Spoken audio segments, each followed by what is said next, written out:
সাহিত্য চেতনা থেকে জীবন দর্শন। বহু যুগ ধরে বাঙালির জীবনকে প্রভাবিত করে আসছেন বিশ্বকবি রবীন্দ্রনাথ ঠাকুর। তার সাহিত্যে স্নিগ্ধ ছায়া সমৃদ্ধ করেছে বাঙালির সংস্কৃতিকে। তবে শুধু গল্প, কবিতা, গান বা সাহিত্যে সীমাবদ্ধ ছিলেন না তিনি। রোজকার জীবন থেকে শুরু করে পোশাক, জীবনযাপন সব কিছুতেই ছিল তার ভিন্নতা। রবি ঠাকুর সম্পর্কে কম বেশি আমরা সকলেই জানি, কিন্তু তার দৈনন্দিন জীবনে তিনি কী পোশাক পরতেন, তিনি কোন রুটিনে চলতেন বা তার শখই বা কী ছিল, এগুলো হয়তো আমাদের অনেকেরই জানা নেই। আজ এই ভিডিওতে সেই অজানা তথ্যগুলোকেই তুলে ধরব। নমস্কার, আমি অস্মিতা। সকলকে স্বাগত জানাই অস্মিতাস ডেইলি ব্লগ চ্যানেলে। যেসব বন্ধুরা আমার চ্যানেলটি প্রথমবার দেখছো, যারা এখনও সাবস্ক্রাইব করনি আমার চ্যানেল, তারা প্লিজ সাবস্ক্রাইব করে দিও। নিয়ম মেনে চলতে ভালোবাসতেন রবি ঠাকুর। প্রতিদিন ভোর 4টেয় তার দিন শুরু হতো। স্নান সেরেই প্রথমে তিনি পুজো করতেন। এরপর সকাল 7টা পর্যন্ত একটানা লিখতেন। সকালে জলখাবার সেরে আবার লেখা শুরু করতেন। বেলা 11টা পর্যন্ত লিখে দুপুরের খাবার খেতেন। দুপুরবেলা পত্রিকা কিংবা বই পড়েই তার সময় কাটত বেশিরভাগ দিন। সন্ধে 7টার মধ্যে সারতেন রাতের খাবার। খানিকটা কম বেশি এইরকমই ছিল রবীন্দ্রনাথ ঠাকুরের দৈনন্দিন জীবনের রুটিন। বাড়িতে পরতেন গেরুয়া বা সাদা রঙের জোব্বা আর পায়জামা।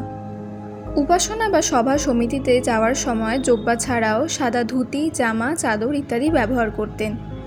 বিভিন্ন ঋতু অনুযায়ী নানা রঙের রেশমি উত্তরীয় নেওয়া তার শখ ছিল, যেমন বর্ষায় কালো বা লাল, শরতে সোনালি, বসন্তে বাসন্তী ইত্যাদি।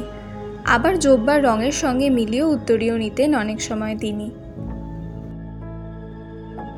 হোমিওপ্যাথি চিকিৎসায় কবিগুরুর বিশ্বাস ছিল। তিনি নিজের জমিদারির প্রজাদের হোমিওপ্যাথি চিকিৎসার পরিষেবা দিয়েছেন। নিজেও এই পদ্ধতি চিকিৎসা নিতেই পছন্দ করতেন। হেলথ কোঅপারেটিভ তৈরি করে চিকিৎসা সেবা ব্যবস্থা ভারতে রবি ঠাকুরই প্রথম চালু করেছিলেন। শুধু সাহিত্যপ্রীতিই নয়, খেলাধুলোতেও সমান উৎসাহ ছিল রবীন্দ্রনাথের। 1911 সালে মোহনবাগান ব্রিটিশ দলকে হারিয়ে শিল্ড জয়ের পর কবিগুরু দে গোল এই বিশেষ কবিতা লিখেছিলেন। এমনকি দেশে জুডো খেলার চর্চা প্রথম রবীন্দ্রনাথের হাত ধরেই শুরু হয়েছিল। 1877 সালে প্রথম অভিনয় করেন রবীন্দ্রনাথ ঠাকুর। 16 বছর বয়সে জ্যোতিরিন্দ্রনাথ ঠাকুরের লেখা এমন কর্ম আর করব না নাটকে তিনি অলীকবাবুর ভূমিকায় মঞ্চে উঠেছিলেন। নিজের লেখা নাটক বাল্মীকি প্রতিভায় তিনি প্রথম বাল্মীকির ভূমিকায় অভিনয় করেছিলেন। 1881 সালের 26শে ফেব্রুয়ারি নাটকটি জোড়াসাঁকোয় মঞ্চস্থ হয়। কবিগুরুর অভিনয় দেখে শিশির কুমার ভাদুরী বলেছিলেন, রবীন্দ্রনাথই দেশের শ্রেষ্ঠ অভিনেতা। 1913 সালে নোবেল পুরস্কার পাওয়ার পর সেই প্রাপ্ত টাকায় বিভিন্ন জনকল্যাণমূলক কাজ করেছিলেন তিনি। নোবেল পুরস্কারে প্রাপ্ত টাকা দিয়ে রবীন্দ্রনাথ ঠাকুর কৃষকদের জন্য একটি ব্যাংক তৈরি করেছিলেন।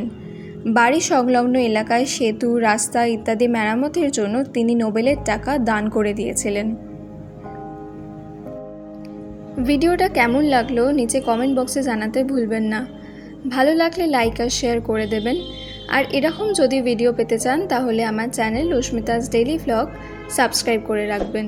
খুব শীঘ্রই দেখা হচ্ছে নেক্সট ব্লগ নিয়ে। নমস্কার।